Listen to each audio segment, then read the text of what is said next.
So Amy, I wanted to talk a little bit about this concept of invisible suitcase. Just like we all have our own experiences as adults, and sometimes we refer to it as baggage that we carry around with us. Children that come into your home in foster care or in kinship care often have baggage, right? Where they have this invisible suitcase of all of their experiences up until that point prior to coming to your home with them. And those experiences can often impact how they see themselves, how they see and experience caregivers, and how they view the world. And there are a lot of beliefs, inaccurate or not, that can be held. I'm not worthy, or I'm not lovable, or I'm a troublemaker, or everything's my fault. That kind of get packed away in the suitcase. And when that child or youth comes into your home and unpacks that suitcase, or it's almost like the suitcase explodes with everything kind of pouring out, it's really hard for foster or kin adoptive parents to not take that personally and to not think that those behaviors are about them, but that it's actually about what the child brought with them. And so I'd like to talk a little bit about Zoe in particular and her invisible suitcase to help us illustrate that all children that have experienced childhood trauma that come into our care have some things that we need to help unpack, and that it's not us and we don't need to take that personally.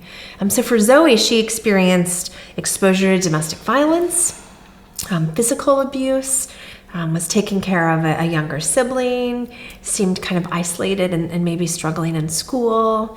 There might have been some substance use or issues in the home with dad. And all of that kind of shapes what she went into her foster home with, packed in her invisible suitcase. And the invisible suitcase really can impact how the child feels about themselves, how they see and view caregivers, and how they view the world.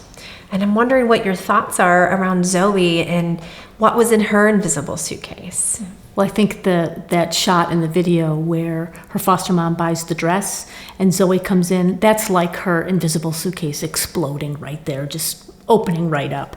And so when I think about Zoe and her thoughts about her beliefs about herself, that she's not important, that she's not worthy of being protected, that she's responsible for the safety of her little brother. I think those would be some of the beliefs about herself.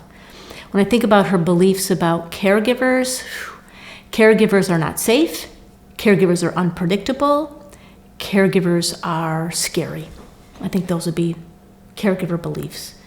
When I think about the world in general, the world is chaotic, the world is confusing, and the world's unsafe also. So I think she has all those beliefs about the safety of herself and caregivers and the world. Yeah, I think those were kind of similar beliefs and thoughts that I thought also, where we're coming out of that invisible suitcase. And I think part of what's a great part of the concept of invisible suitcase is we unpack that somewhat, and then we can actually help children and youth repack their suitcase.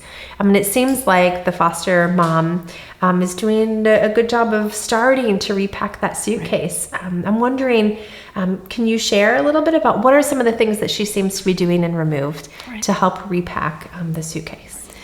So I think the foster mom does a great job. One example in the film is when she's making scrambled eggs with her. So at first the foster mom's doing it and showing it to her, and then slowly she lets Zoe do it herself. And you can see Zoe beaming with pride. So I think that would be one that certainly helped rebuild Zoe's suitcase around the beliefs about herself. I think other things that she could do around helping Zoe feel competent. So whether that's around an activity or a sport or art or something like that, helping her feel competent about herself would be great.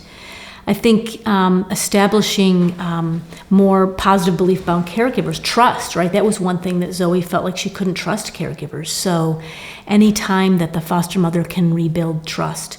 In that same example with the after the foster mother gave her the dress and she picked up the phone and Zoe thought she was going to call the social worker to take her out of the home, but really she was calling the social worker to get her brother to come move in. That, I'm sure, helped rebuild trust. So any other activities like that. And then in terms of rebuilding her sense of faith and trust in the world, I think helping her establish relationships with other children, establish relationships with other adults, perhaps reconnecting with her biological parents if that's safe, and helping her connect with those folks. And then certainly at school with friends, teachers, other people, and folks in the community. I think all of those things would really help repack Zoe's suitcase.